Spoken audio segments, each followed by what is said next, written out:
بسم الله الرحمن الرحيم. نبدأ معاكم. ازيكم احبائي؟ عاملين النهارده؟ انا النهارده ان شاء الله يعني الحلقه مختلفه عن كل حلقه، لان انا بدامج حلقتي مع حلقه للدكتور بيرج مهمه جدا لناس كتيره كانت بتسال عن الكيتو والكبد ومقاومه الانسولين.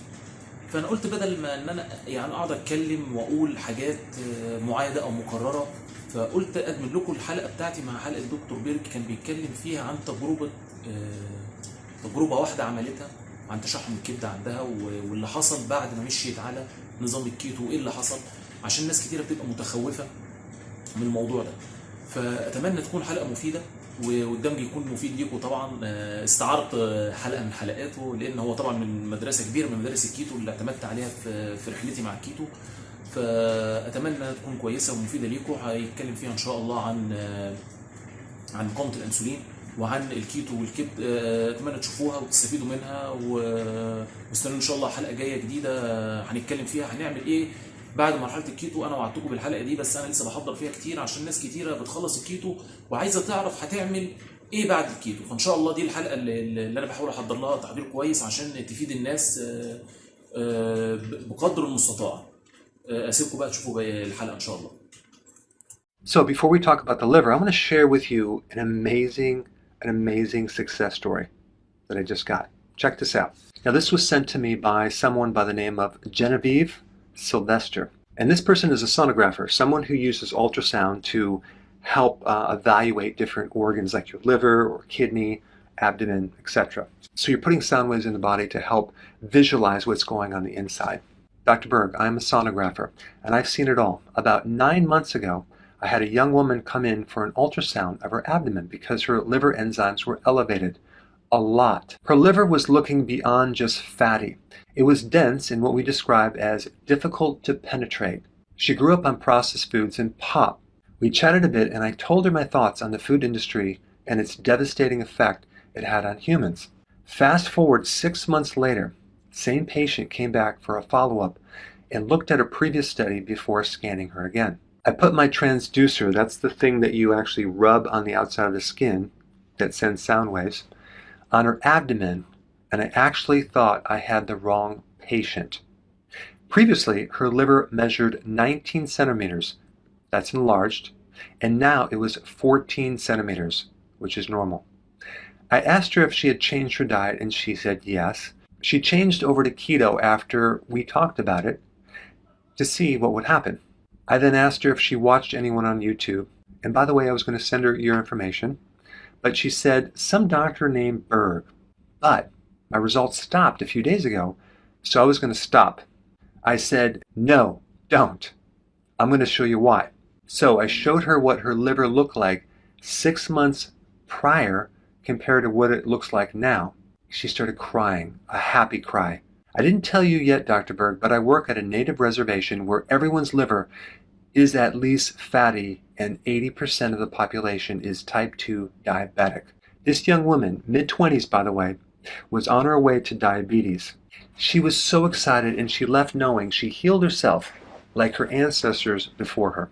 She told me she was going to watch more of your videos and continue to heal. And she did say her brother has started when she did as well and had some encouraging results with him too. So there, my story of a young woman who literally turned her world around and ended her family curse of getting diabetes. Thank you so much for your wisdom. Wow, talk about a success story. And by the way, now on our site we are actively and aggressively accumulating success stories, and I desperately want your success story too.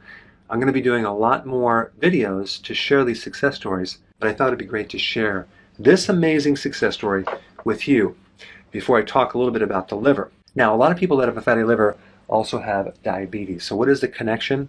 The connection is they're both caused by the same thing, usually, and that would be insulin resistance. Now, what causes insulin resistance? Too much insulin.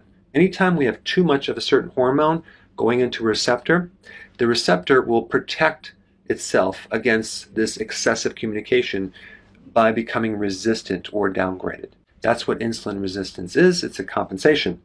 So now when we get a resistance to this hormone, then the signals don't get back to the pancreas. So we get this lack of return communication. It will be similar to someone wearing earplugs as you're talking to them and they're not receiving your communication, so you're going to start shouting to them, right?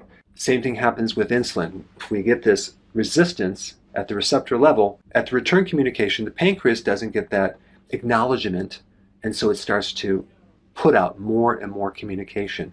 And so hormones are communication, so now we have a situation where we have the receipt part is not receiving, and the communication part is excessively communicating, and that's only going to go so far, to the point where now the pancreas is going to get tired, it's exhausted, and it's like, okay, I'm done with communicating.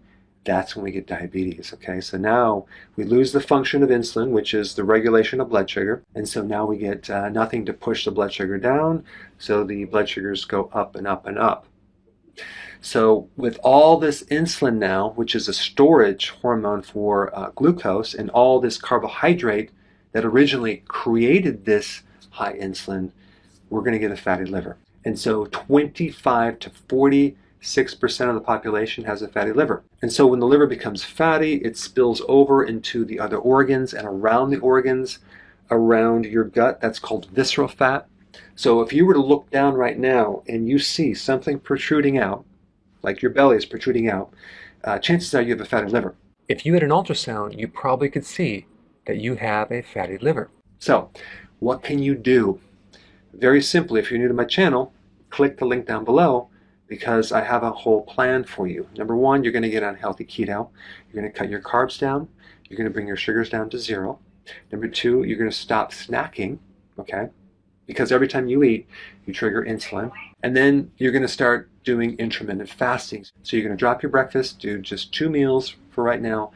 And then I would also recommend adding choline to your diet, because choline can help you speed up the process to get this fat off the liver. Now, just as a side note, artificial sweeteners, okay, like in diet soda, can also create insulin resistance. But overall, this is the plan. I highly recommend you do it so you can also have a success story like this young lady. Hey, before you go, if you're benefiting from any of my content, I would love to hear about your success story.